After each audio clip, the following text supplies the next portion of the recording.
so excited to be here. My name is Jenny McClain.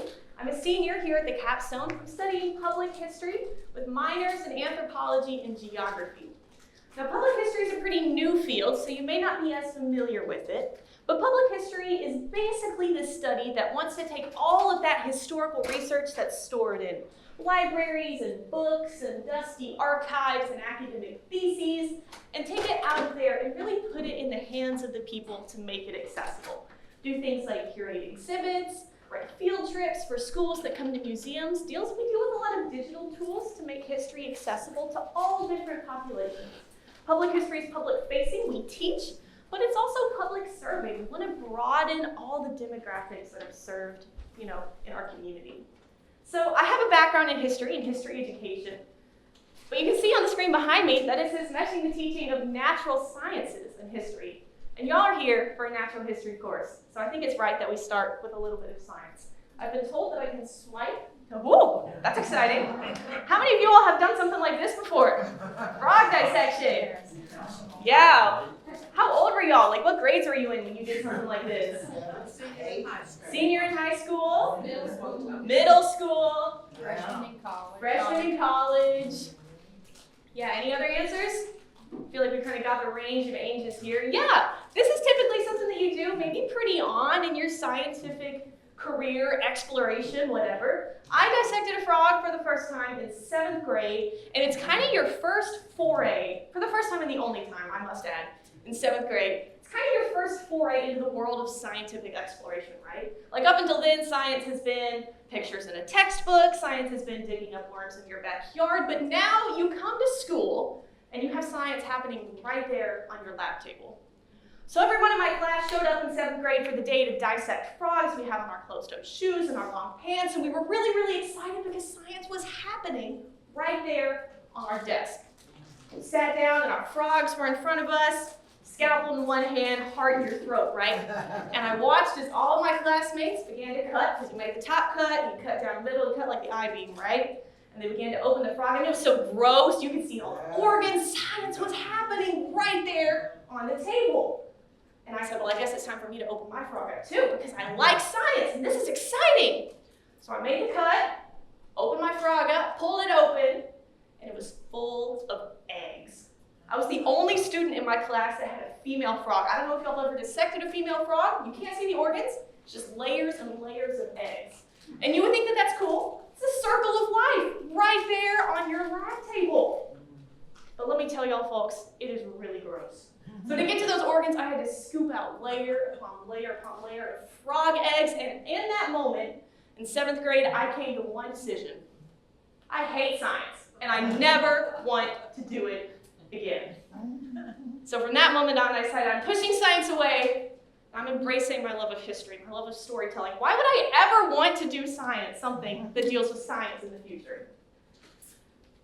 But this is a talk where we're talking about science as well, so you know that eventually it's got to kind of circle around, right? When we think about history and science, we think of them as very separate. History is a dusty library. History is a list of names and dates. History is an old professor with patches on his coat and it's kind of dry. And when we think about science, we think about lab coats and lab goggles, and it's pretty expensive, and high-tech equipment and all that math. We think of those as really, really separate. We make them really inaccessible.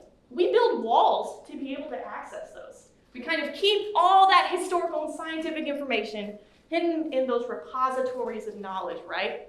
That's what we spent the last 2 weeks talking about here. We've talked about human history contained in the Office of Archaeological Research. You've talked about natural history research contained in the natural history collections. But this week, in this next 50 minutes or so, we're going to explore how museum staff, museum-adjacent public historians take that information out of those repositories of knowledge and really bring it into the community and really make it accessible. Because history is more than just dusty books, right?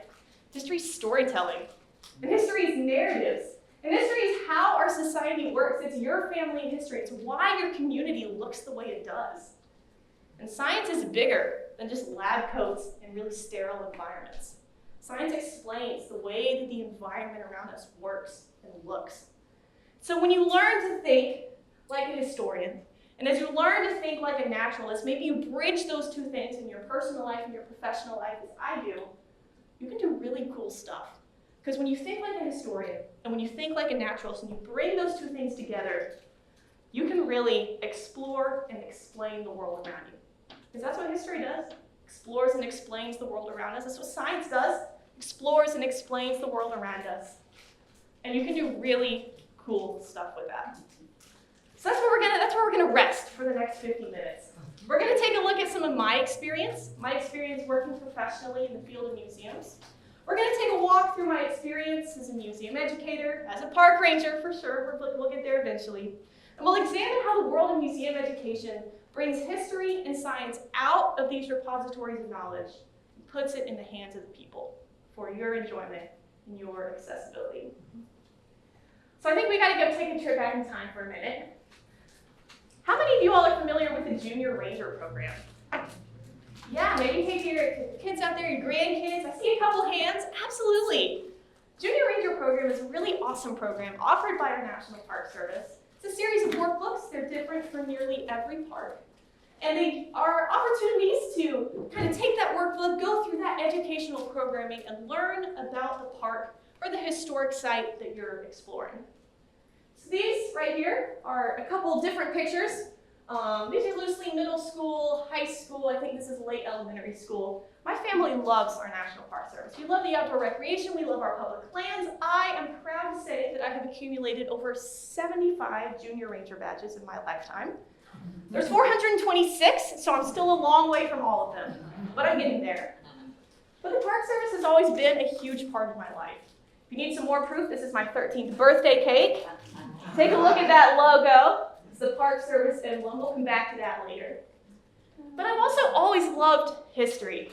Opportunities to go to historical sites, dress up. How did people back then live? Then eventually, as I matured and grew in my education, how does the way that history, those historical narratives, affect the way that we live now? So I had this deep-seated love of history. I had this love of teaching, education. It's a big passion of mine. I love museums. I love our public lands. I love outdoor recreation. I love history and storytelling, and I love teaching people how to think. So I came to Bama. This is a photo of me on my campus tour in 2021. I came to Bama with all of these loves, but I don't like science. How can I do all of this and avoid the scientific piece of the puzzle? So naturally, the first thing that I did was get involved in a museum of natural history.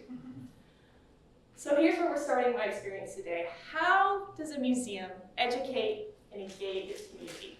It's a pretty basic question, but as I was coming in with a freshman, with a passion for museum education and a real desire to get involved in those spaces, what does that look like? I know what it looks like as a visitor, as an educator. How can a museum make these decisions that bring the community within its walls? Now, how many of you all like to have cockroaches in your basement? No? I'm seeing a lot of head nods. Anyone here been to Smith Hall? It's a pretty old building. You think they have cockroaches in their basement? Yeah, but it's not the way that you think. Because inside the basement of the Natural History Museum, unknown to the public, you're getting insider info here, there is the University of Alabama's live insect and arachnid containment facility. So all the entomology research that happens at the university happens within that basement. Here is a kind of blurry photo of what it looks like. It is truly a room full of cages of insects. And yes, there are over 7 species of cockroaches that live there. So as I came, got on the museum's emails list, was really looking forward to some opportunities to volunteer. I got an email that said, "Help wanted" in the museum's live insect and arachnid collection facility. And I said, well, I guess I've got to get involved somehow, get my foot in the door somehow. I don't know what happened. There we go, we fixed it. So I got involved working in, as we call it, the bug room. It was gross work, I can't lie to you, but it was a really awesome way to get that insider behind-the-scenes look at how a museum works. Because yeah, the bugs live in the basement, and yeah, people do research on the bugs, but the bugs are also a really awesome education outreach tool. Several times throughout my freshman year, we took the bugs on the road, loaded them up into a UA truck, and took them down to Birmingham Botanical Gardens, where we set up shop there, had bugs on our arms and held them out so all the students could look and learn. They could say, hey, that lives in my backyard. Or they could say, oh, wow, that's from New Zealand. That makes sense. I've never seen anything like that before. They're a really good teaching tool, kind of that first step to get kids involved in exploring and explaining the way that the natural world around them works. If any of you all have also been to Smith Hall and seen up on the 3rd floor, the mezzanine level, that bee exhibit, the entomology professors here at UA also managed that. So we were involved in the bees. The bees actually live usually in a hive out at the UA Arboretum.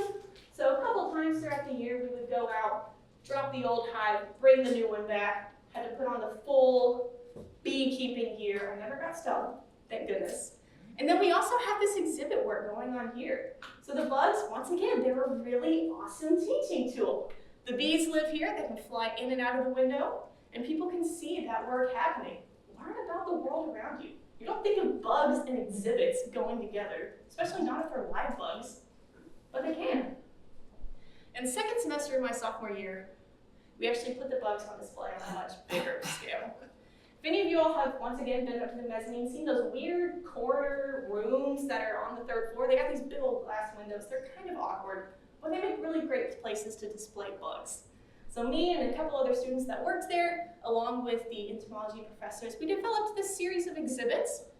So if I can point and explain, this picture's better. There's opening in the vinyl right here, and the cages are there. So right at like eye level for a 4-year-old, you can look up and you can see the cages where the bugs were living. All around that is information, so kind of that baseline data that you need to understand. But there's also more kind of interpretive materials, the life cycle. What does it look like? What does your life look like if you were a cockroach? Over here, we've got them named. We've got more of these things to kind of, we'll give you the baseline facts, but we'll take it a step further. We'll give you more material about what it looks like to be a bug, how they interact with their environment. Then we'll take it a step further, and we'll take a look at, like, here, look at the animals themselves. They're right here, at your eye level. And our time in the bug room culminated with this massive production that was Bama Bug Fest. It was a massive education outreach initiative that the museum had spring of 2022. Saw over 2,000, 3,000, something like that. A huge amount of people flooding into the space. These are pictures of the decorations. I was in charge of the decorations. I think they look quite lovely. This is a 4-foot tall paper cutout of a cockroach, but it is very artistic. And then this is more work of what Bama Bug Fest looked like on, boots on the ground. We had tables happening here, where we once again brought the bugs up there, educational tools, getting people involved. Huge swarms of people coming around to see the tables. Cockroach painting. Take a cockroach, dip it in some paint, let it run across the paper. You have a new masterpiece. And this is more photos of me holding bugs. So Bama Bug Fest was kind of one of the biggest events that I've been involved with here. We have several annual events like Haunting at the Museum, which is the annual Halloween festivities. We have National Fossil Day, stuff like that that really also gets the community engaged here. But the role of the museum is also to serve different kinds of communities who may feel marginalized inside of the museum space. So the Sensory C is a really good option for that. We have a lot of field trip groups come through. We have a lot of families who may have children who have different abilities. And so the Sensory C is a children's focused area that's really awesome for students who may be overwhelmed in the museum space to come and cool down. I don't have any pictures of what the room looks like. I just have pictures of my artwork in progress. But the room itself is a low light, really calming environment. So they said, hey, it's ocean themed, it's the Sensory C. We would love if someone would paint on the wall, and I said, oh my goodness, let me do it. So we have these. This is 9 feet tall, something like that. 8, this is 4 feet tall, and these are photos of it in progress. It was really exciting to kind of do my own scientific research, right? I'm not a scientist, I have professed that to you already. But to dig into kind of what animals would live in a really deep ocean environment. How do they interact with each other? Can I paint this jellyfish next to this shark? Is that like scientifically accurate? That was a really exciting way to kind of serve those different communities in a different way. So the Museum of Natural History, it's got two parts, right? It's got the museum, and then it's got the natural history. The museum, as I learned, getting so involved there my freshman year, is this place that teaches and engages all ages through programming, through events, but also through the exhibits themselves. It makes learning accessible to all communities and all ages. That's something really awesome that a museum does, but it also has natural history, right? And what is natural history if not a marrying of natural sciences and history? Because it's got the chronology and kind of the storytelling and the ebb and flow and the evolution of a historical narrative, right? But it's got the empiricism and the data-basedness and the nature aspect of science. It's really awesome. It's a way that I never thought of to mesh my newfound love of science, we'll call it that, with my lifelong passion for history. And then, summer after my sophomore year, I've been involved in the Department of Museums for 2 summers. I was really looking forward to further my work, my professional work in the museum field. But I also had that lifelong love of national parks. So I took a job as an intern with Zion National Park. Anyone here ever been to Zion? Out west? I see some hands back there. It is a beautiful place. There will be lots of pictures coming up. Where I was confronted with a different question. How can you teach the study of natural resources and cultural resources together? Because here's some pictures of Zion if you haven't seen it before. Yes, this is me. I think I have been chasing that high ever since I set foot on that rock. What study is that in? What Utah, southwest, for you all, southwestern Utah.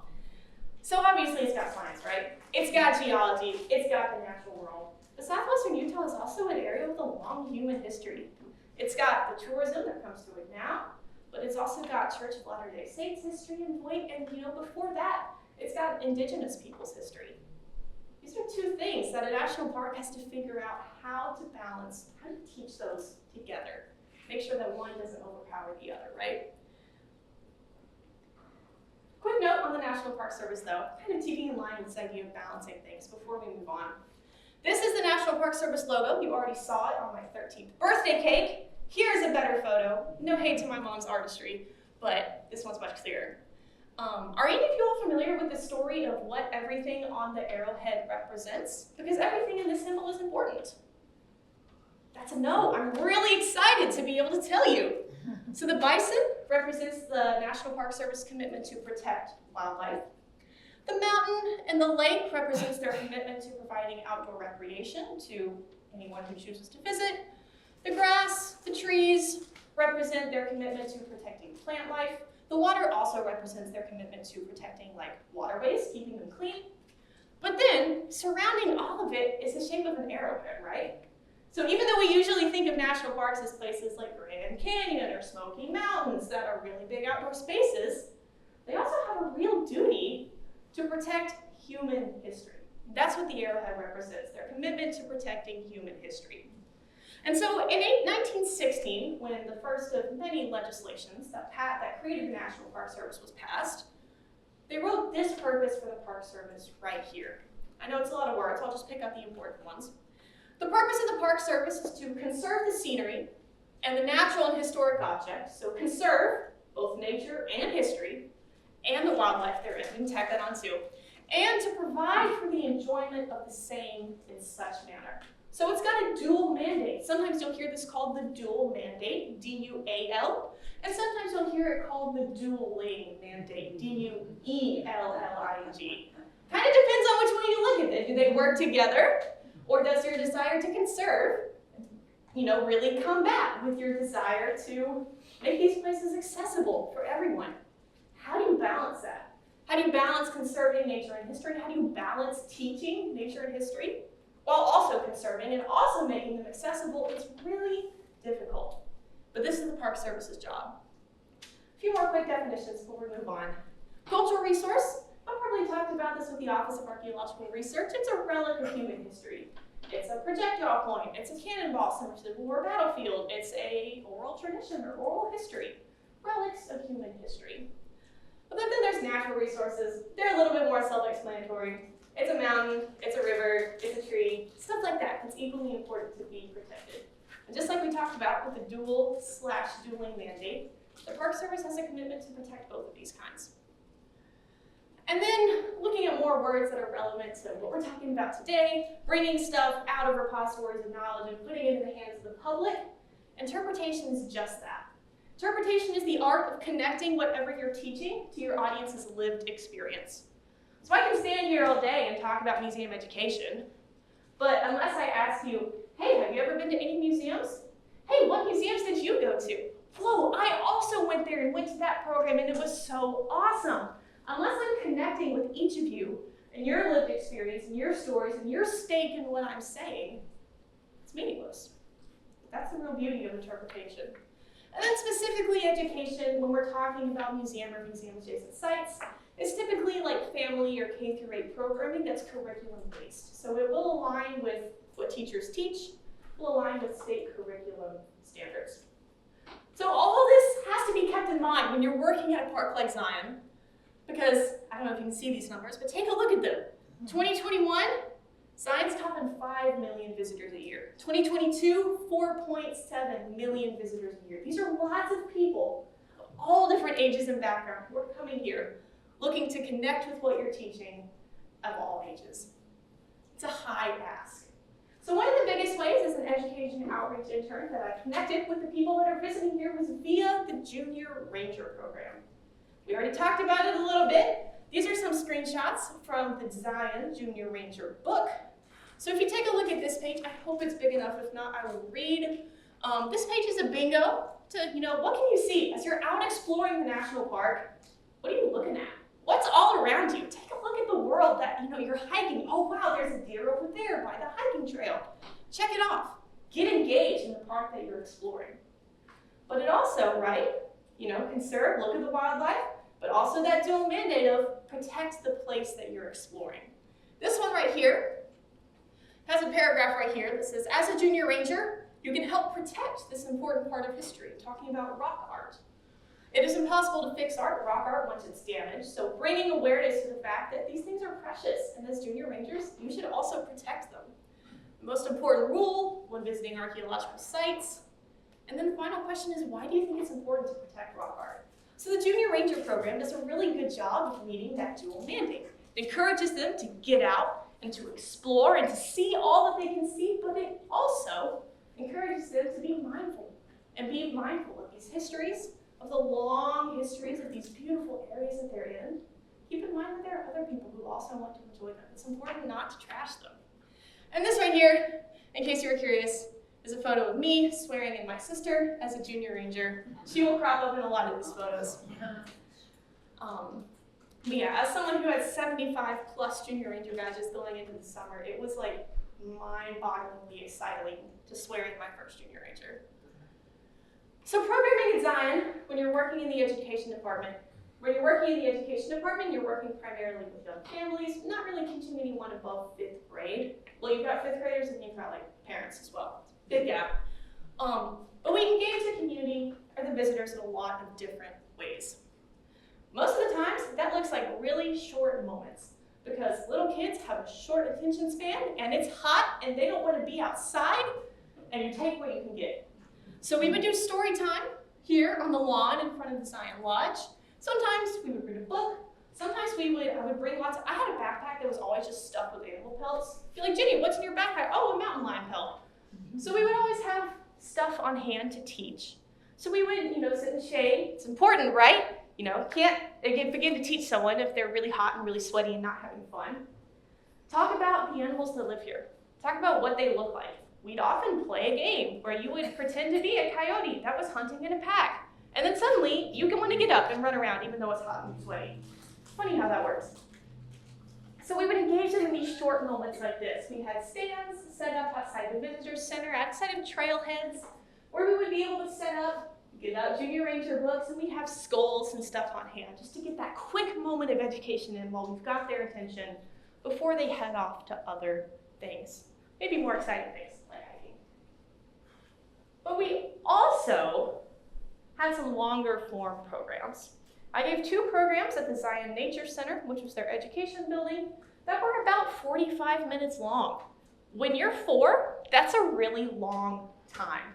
And when you're 19, attempting to wrangle 4-year-olds for 45 minutes, That's a really long time.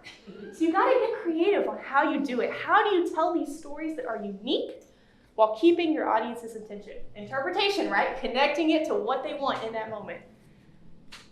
Anyone ever taught Sunday school, taught VBS, worked with a felt board or a flannel graph like this? That's what my mom and my grandmom always did growing up. That's another part of interpretation, right? I'm taking my own lived experience working with a felt board to tell you these stories. And I've got a lot of words up here, I know, but I want to point out some of the ways in which we write these programs. So this is a couple screenshots from one of the programs that I gave, which was about the history of tourism in Zion. 45-minute long program for about a first grade audience. Take a look at this structure. We tell a story for like 7 minutes. No longer story than 7 minutes because they are not listening after like 4. Part 2, we're going to head outside. We're going to move. We're going to be up and active and enjoying the Zion scenery. Part 3, we're going to come back in and draw. And then part 4, we're going to have like a 30-second recap where we talk about everything that we learned. That's how you engage a young audience, right? It's knowing your audience. It's knowing that they want to be very tactile. Young kids want to be tactile. They want to move their bodies. Maybe they want to connect it to what they're learning in school or what they saw on the trail that day. These are really awesome ways to engage them. And then I came back from Zion. At the start of my junior year, I took a one-semester internship working at the Children's Hands-On Museum. Show of hands, who all has been to CHOM? Just as I expected, nearly every hand in the room went up. CHOM is a beloved Tuscaloosa institution, and the work that I did there as their K-5 education intern was drastically different than everything that I had done before. Because before then, I had been working at the Museum of Natural History. That was a lot of public programming. It wasn't really a lot of working with school groups. And then at Zion, I was working with people of all ages, mostly little kids, but it was pretty informal most of the time. But at CHOM, I really got to dive into how museums can supplement the classroom teaching experience. Because museums and their collections and their exhibits and their staff are really awesome resources for teachers who are looking to kind of broaden that classroom teaching experience, right? So I only have one slide for CHOM because I took like no pictures while I was there. But a lot of what I did at CHOM revolved around field trips and teaching materials. So CHOM has some of you, if you were teachers, you might be familiar with this, monthly different field trips. Typically correlates to different things that are happening in the state standards then. Like typically in Christmas time, like the month of December, for like K-2 audiences, state standards say something like learn about the holidays of different cultures around the world that they celebrate in winter. And so at CHOM, we did a field trip where you moved throughout the museum with different museum staff, went to different rooms that were decorated like different countries, and discovered how Puerto Rico celebrates Christmas, and discovered how China might celebrate a winter festival, discovered how Germany celebrates Christmas. So the kids are coming in to this museum with all of that classroom knowledge that they've got. Maybe it's a textbook, maybe it's a video that they watched in class. They're coming in, and the museum is using its resources to really broaden that experience. What else can you do when you're working? No, how else can you learn about these things you're learning in class? So a lot of what I did was field trips. This is a chemistry field trip. I got hoodwinked into being a science teacher. This is a chemistry field trip that we did. I think this is a group of 4th graders talking about matter, energy, atoms, stuff like that. We have the space and the resources as a museum to really do big experiments. You know, make a mess, quite literally. Baking soda and vinegar, not super fun. This is a series of like traveling trunk materials that we put together, put these together, loan them out with curriculum to teachers, and then you have hands-on stuff in your classroom. You don't even have to go to the museum. The museum can come to you. And then this right here is another part of my role. This is me right here, middle-ish, was creating, once again, their public programming. Creating Saturday events, creating evening events and stuff that, get the kids into the museum. They'll come on a field trip. It's really awesome if you can bring them back, allow them time to play, because CHOM is super fun to play in if you're, little, in the museum. Have some supplementary materials. That's the only slide I've got for CHOM. I have no more pictures besides that. But then, the moment that we've all been waiting for, since I told you about my hat, since Rebecca teased that I was a ranger, I finally got my big break working at the National Park Service. I do want to make a disclaimer though. This is the most commonly asked question when I was working in Boston. Hey, did you get to come to Boston or did you get assigned here? And I have the answer for you in case you were ever wondering. My dad was in the military. I know what it's like to be assigned places and to move. You do not get assigned to be a National Park Ranger. They didn't say, you are going to Boston. I got to choose. So if that was a burning question, it was for many of my visitors, there is your answer. Truly, you open up the government application and it has about 426 check boxes, and you say, I want to send my application here, here, and then you hope you get offers for interviews. The National Parks of Boston in that urban area are particularly special to me though. I was really hoping to have them for my first summer in the green and the gray, is what we call it, insider term, flat hat. I was really hoping for my first summer to be at Boston because the Boston National Historical Park was where I got my first ever Junior Ranger badge. It was where I decided that I had to be a ranger one day because learning was fun and it wasn't in a classroom. So it was really special to be able to go back there. But if we take a look at all the experience that we've talked about so far, working with the Museum of Natural History, working with CHOM, working at Zion National Park and their education department, there's a running theme through all of those. It's that I was working with kids, primarily making programming for like kindergarten, first grade audiences. And believe it or not, the way that you teach kindergartners is a whole lot different than the way that you teach adults. So truly, coming to Boston was a test in my prowess as a historian, and it was a test of how can I learn to explore and explain the world around me to visitors of all ages. Because working at Boston, especially telling these really difficult stories that require maybe a more complex level of thinking, more life experience to understand, really challenged how I teach and teach effectively. So, quick overview of where I was, because most people's first reaction when they hear National Parks of Boston is, what? National Park in an urban area? That is so crazy. But remember, the National Park Service has a commitment to protect natural resources. That's, Grand Canyon and Zion and all of that, and also cultural resources, which is cities like Boston that have a deep and rich human history. So yeah, there's actually 3+ national parks sites in the middle of Boston. So this is the first park that we kind of rotated around. It was really nebulous. This was the first park that I spent a lot of time working at. Boston National Historic Site, home of my very first Junior Ranger badge. Anyone here been to Boston and done the Freedom Trail? Couple hands, yes. If you're familiar with the Freedom Trail, that is what I did. If not, I will tell you right now. Freedom Trail is this red line that runs on this map throughout downtown Boston, up across the Charles River, up to the Charlestown Navy Yard. It's a 2.5-mile walking path that tells the story of Boston's history leading up to the American Revolution. So Paul Revere's Ride, passage of all those Tea Acts, Stamp Acts, stuff like that. This path takes you past historic buildings that tell all of those stories. Some famous sites that you might see on the Freedom Trail: Faneuil Hall, which is where the National Park Service offices are. Old North Church, if you're familiar with the Longfellow poem, one if by land, two if by sea, Paul Revere's Ride. This is where those lanterns were hung. This right here is Paul Revere's house. So I spent a lot of time. So, suddenly I came in with like zero knowledge. Yes? Is that the same trail that has the Boston Tea Party ship? Boston Tea Party ships are, I'm really good at looking at this map. Down here, it's not on the trail, but like same city, same history, yeah. I've been on here. Yes, that is a good museum. So, came to Boston, became really quickly acquainted with American Revolution history, but also, history of Boston is bigger than just the American Revolution because, hold up, let's go back. This inset map right here, this blue line, is the Black Heritage Trail, which traces the history of abolition efforts that began in Boston. So it starts right here in front of the State House. Has anyone here seen the movie Glory? Couple hands. Yeah, it's got Denzel Washington, someone else that I forgot. Tells the story of the first Black Union Army regiment. So this story right here, basically. So we start at the monument to the 54th Massachusetts, who are the ones told in Glory.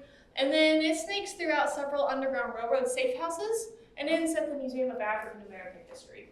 So it's a much less known history than the history of the American Revolution, but it's still an important one to tell people. So some sites that we see, the monument to Massachusetts 54th, these are shots of Beacon Hill. It's a much slower paced residential neighborhood, not the crazy busy Boston streets that you're gonna see in places along the Freedom Trail. So I came to Boston, and I also suddenly had to become a content expert in, like, what would that be, 20th century of Black history. It's a very different, there's multiple things to juggle here, multiple different kinds of histories to become familiar with. I've got more things for you, but I swear we're gonna compare and contrast these. These are some screenshots of the beginnings of my program outlines for my walking tours. So, sorry, I gotta go back to the maps. So I gave a walking tour of the Freedom Trail that's snaked throughout this area right here. It's very sensitive. And then I also gave a walking trail of the Black Heritage Trail that snakes that way. Two different histories to tell. Black Heritage Trail tour was 90 minutes, Freedom Trail tour was 75 minutes. That's a long time. And for someone like me who's used to education where we do like 30-minute chunks because no one can sit still longer than that, that's a long time. But take a look at some of these things.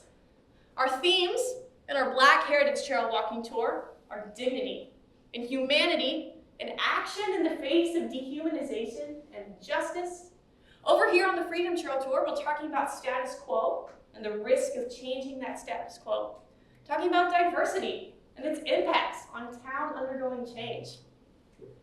Think back to all that stuff that we were talking about in Zion, where I said that I would play a game with the kids where we would pretend to be coyotes. And we would talk about, do you take pictures when you go to national park sites? This is different, because this is primarily for an adult audience who have that more complex level of understanding. It's all about knowing your audience, right? It's all about knowing that these are people coming to these tours who want to become more familiar with these really complex and nuanced and multifaceted histories. So the stories that we tell, and yeah, the level of research that we put into these tours is a whole lot more. Side note, I just lost my train of thought. I got it back. If you went on 10 different Freedom Trail tours with 10 different rangers, you would hear 10 different tours. These tours are not what we call canned. They are entirely self-researched and self-written. So the level of content required to become an expert, to write one of these tours, is pretty high. Yeah, I had some training, but a lot of that work to become a ranger and work at these historic sites is a whole lot of research on the front end to become familiar enough with these stories and with these histories to create 75-minute, 90-minute long walking tours that tell stories of this complexity. It's a high ask, and I was really nervous when I started, but the job was so fun. I was like, I guess I gotta rise to the challenge. So these are some photos of me interpreting on my walking tours. Side note, because I feel like people are always curious about the uniform, I did get to keep all of my uniform pieces. The only thing that is government property that I had to turn back was the badge. So I no longer have the badge, but everything else I still do have. I legally cannot wear it unless I have the badge on. Which is really a shame because, skipping ahead, this coat right here is the NPS trench coat. It is completely waterproof, goes down to the tops of your shoes. I wish I had it today because I got soaked walking in class this morning. But I cannot wear it. But these are photos of me kind of telling some of these stories.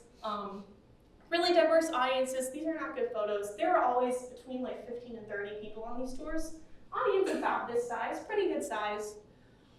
Yeah, it was lots of fun.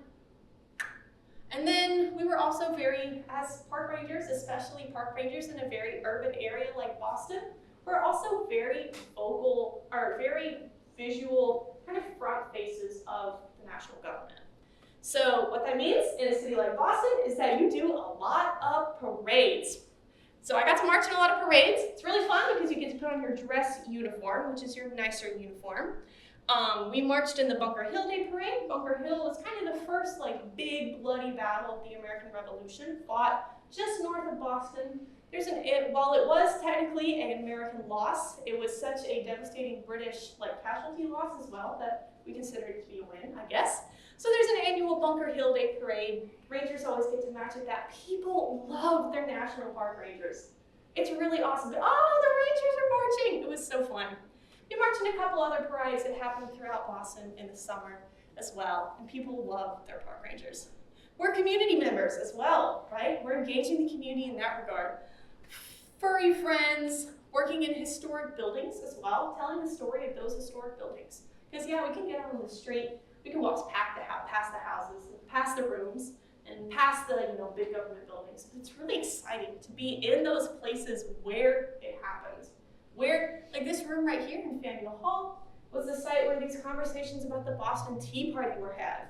Should we go throw the tea in the harbor? What happens after we do? What are these conversations about kind of British, all of that, British American, how do those play out? Those conversations are happening right here. My favorite actually was when British visitors would come in and they would say, I don't feel very welcome in this space. I was like, well, whose fault is that? Yeah. Also, another huge part of my job, probably my favorite part, was the fact that we did a lot of living history.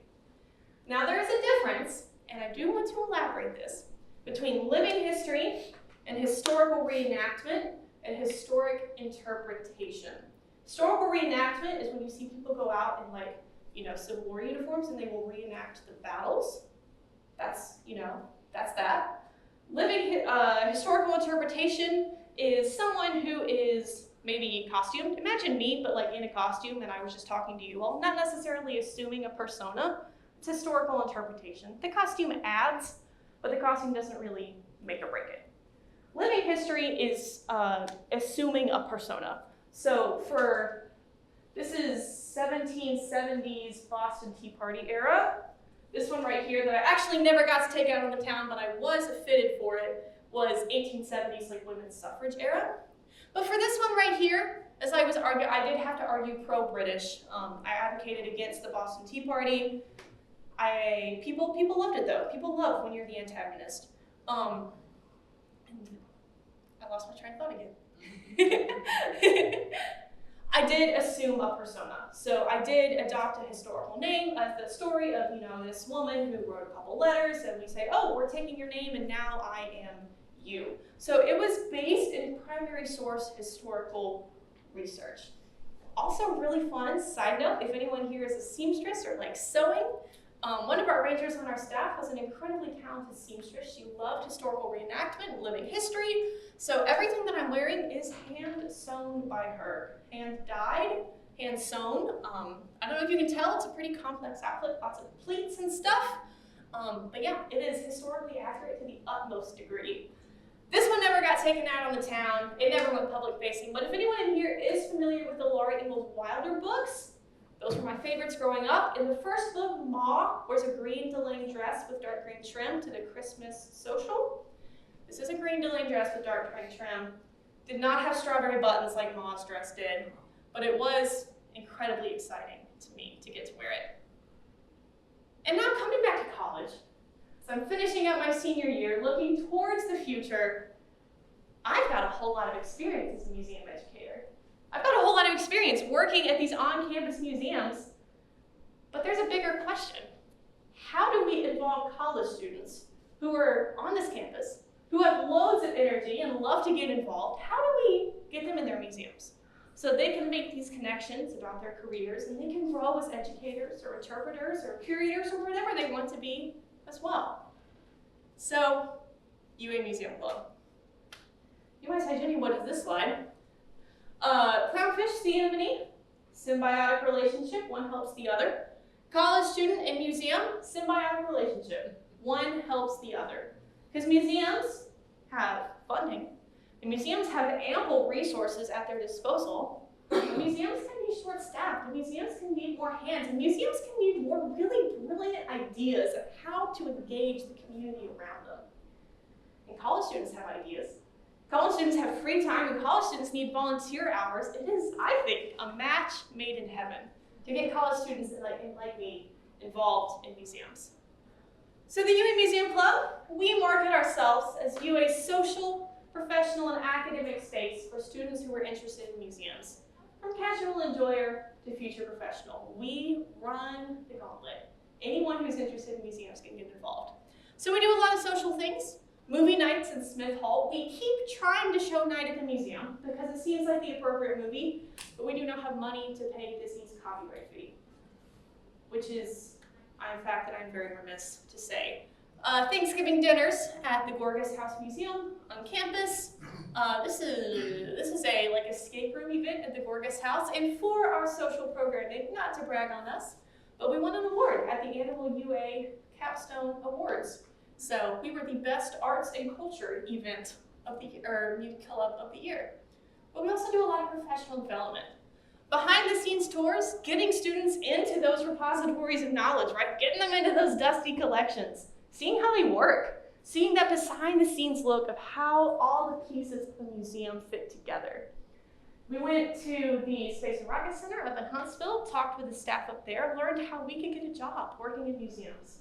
Had a panel of our UA Museum staff. You might recognize one of the panelists right here, where we talked about how you can get involved. Get volunteering in your local museums right now as a college student. So we do exciting stuff. But far and away, our most strenuous event to plan, but also our biggest event of the year, was our Regency Ball that we held in Smith Hall. Because we're a social and academic space, right? We believe that museums can be really awesome places to go and learn. You can go and read an exhibit label, you can go to a program, you can go to a talk. But museums are buildings that are really awesome, and they also can serve their community in really unique ways. And so one thing that we noticed was that there is a severe lack of formal dances happening on the UA campus. If you are in Greek life, you can go to all the formal dances you want. I'm not in Greek life, many of my friends are not. We wanted an opportunity to get dressed up as well. So we planned the Regency Ball. It was an event that had over, I think, 250 people purchase tickets, and it was we had string quartet. Yes, this is me, right? Or string trio. Yes, that is me right here. But I mean, look at this picture. Like, that is timeless. It was a social event. It was a dance. There were dance lessons of dances that were appropriate for that time period. There was string trio, but it was also, more of an educational event as well. We had information about what it was like to live in the Regency period. We had crafts and hands-on activities to supplement that more social, more fun aspect. Food that was relatively period appropriate. It was an awesome event. We are looking forward to hosting it again this year. So museum buildings are bigger than just those banks of knowledge, right? Museum buildings can be really awesome tools to serve their communities in ways that you might never have even thought existed. So as we look forward to what is next on the docket for you all, I believe that next, you've spent a couple weeks exploring collections. I'm here bridging the gap between collections and you as a, civic scientist, right? You as someone or a citizen scientist. So next week, Rebecca's gonna come in. We're gonna talk about the app iNaturalist, maybe a couple other ways that you can go out into your community, into your natural spaces, head down to the Riverwalk, whatever you want. Take a look at what is all around you. What can you explore in your own backyard? How can you identify? How can you contribute to scientific research that's ongoing in Alabama? Because that's what museums are really about, right? Like, we're here to educate you, but we also want to give you the tools to make your own discoveries so you can explore and explain the world around you. And that is all that I have for you today. Thank you all so much for letting me come and speak. I really loved it. It was super exciting. I love doing things like this. I believe we have about 15 or so minutes left. I want to turn the floor over to you all about questions. Anything that y'all were wondering? Are you connected with Discovering Alabama, the television series? Discovering Alabama is headquartered in Smith Hall. I've never gotten involved with their staff, but I do see Dr. Doug from time to time, and it feels like a celebrity sighting. Emmy Award winning Dr. Doug. So I guess the short answer to your question is no, but I am familiar. I'm just interested in your perception of the interest of young people in things that the museum experiences you had to offer. That's not a very well-worded question, but you think about kids playing games on their devices and all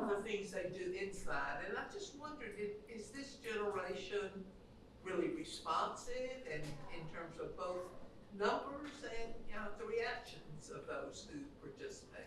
Oh, that's a really fun question. So the answer is, I'm probably gonna go a roundabout answer for it.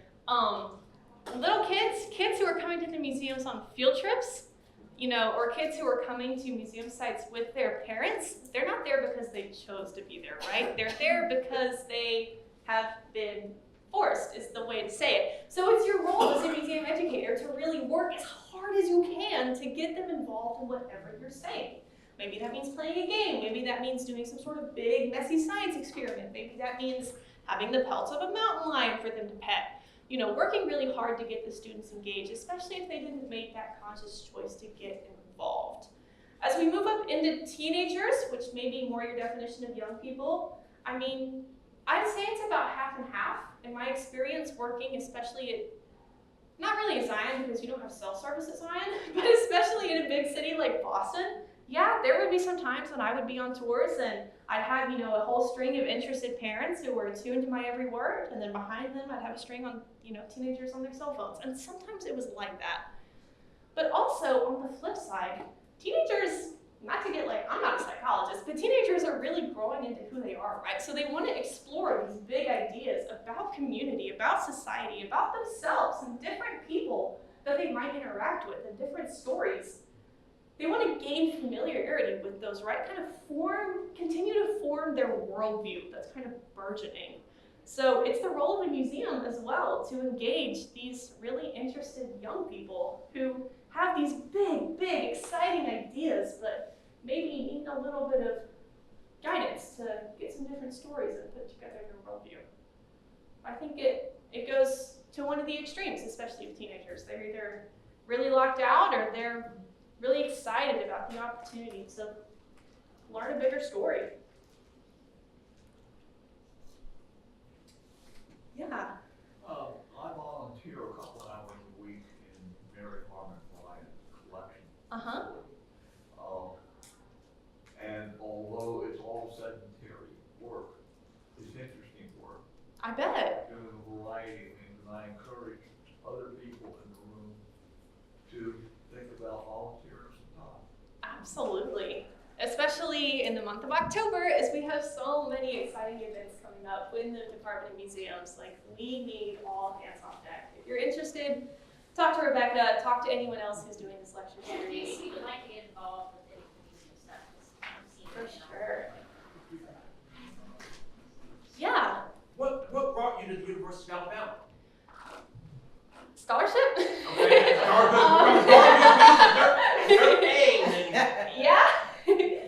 That's the very short, honest answer. Yeah, the longer answer is that I didn't really want to come here. My first choice was Baylor. But as my dad grabbed me kicking and screaming to come on a campus tour here in March of my senior year, and I came in, I said, I'm going to hate this school, I never want to come here again. And I went on the campus tour, we explored the Natural History Museum, and my mom texted me about halfway through the day, and she said, what do you think of Bama? And I texted her 2 words back, and those were Roll Tide. So, I guess I've been committed ever since then. But yes, scholarship was the biggest factor. I'm curious as to what is for you next. What will you That do? is the $1 million question, isn't it? Ideally, I've started the process now of applying to jobs in museum education. I would like to continue working at a museum that's on a college campus so I can continue my efforts to get college students engaged in local museums, grow their resume, to build their community, whatever, but also being on at a museum, at a college campus, so to get local school groups and stuff in. So I'd like to work in museum education. If for some reason, because the job market is kind of horrible right now, that doesn't pan out, I have a standing offer to return to the National Park Service. So I could go back, take that return offer, and be a ranger again. And that would be fun. But I would kind of like a job that doesn't make me move every 6 months. I admire your teaching techniques, knowing how to approach and how to keep the attention of your audience. That's, I think, the most fun thing. Yeah, it was fun to put together the PowerPoint slides, but thinking of the stories that I would interject, how I would, bring you all back in when you kind of dozed off,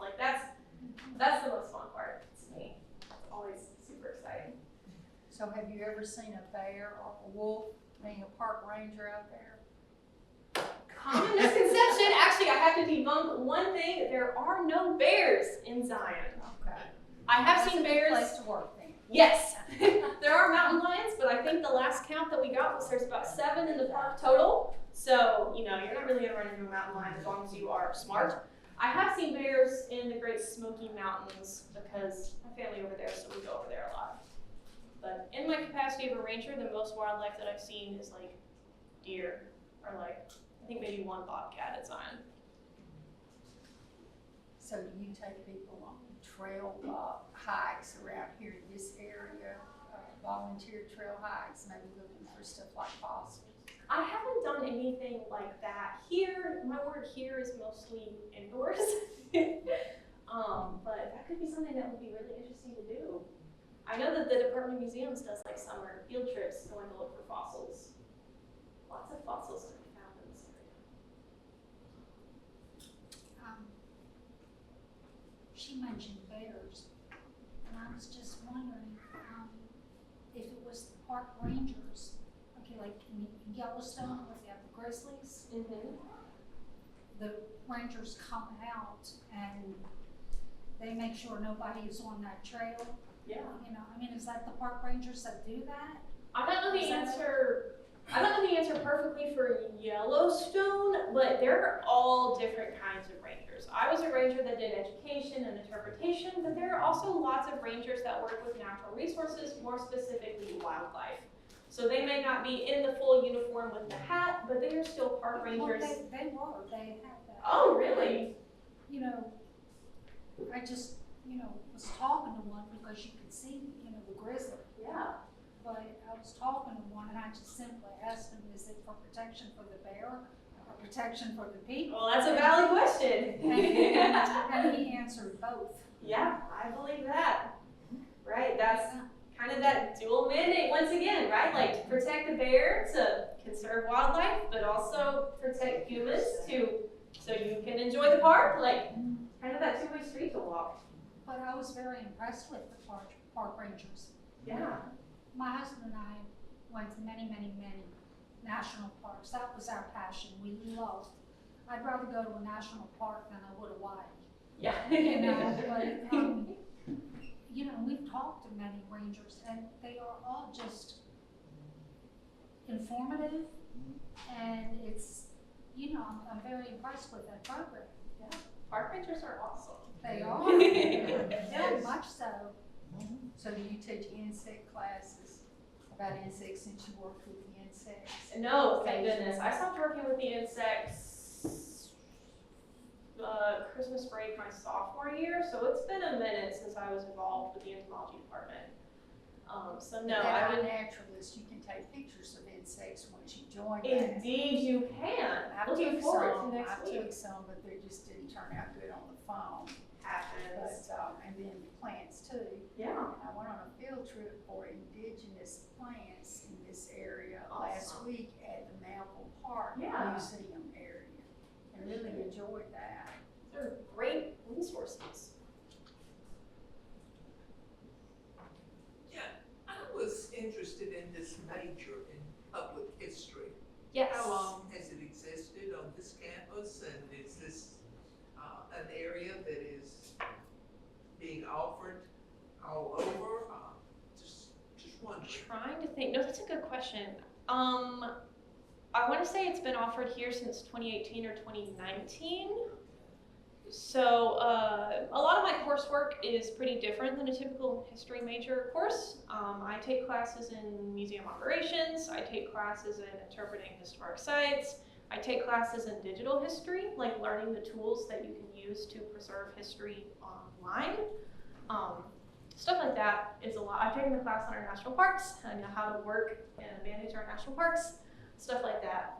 So here since 2018, across the field's been around since I want to say 1980s-ish, so it's relatively new. And it is growing because it's kind of that professionalization of history, right? Like history in the very traditional sense that we think about it is pretty academic. Oh, you get a history degree. What do you want to do? Teach? like it's pretty, you know, it funnels you into being a professor again. Public history encourages public historians to think broader than just the classroom. Think about all the ways that you can have a job that, you know, engages the community in a different sense.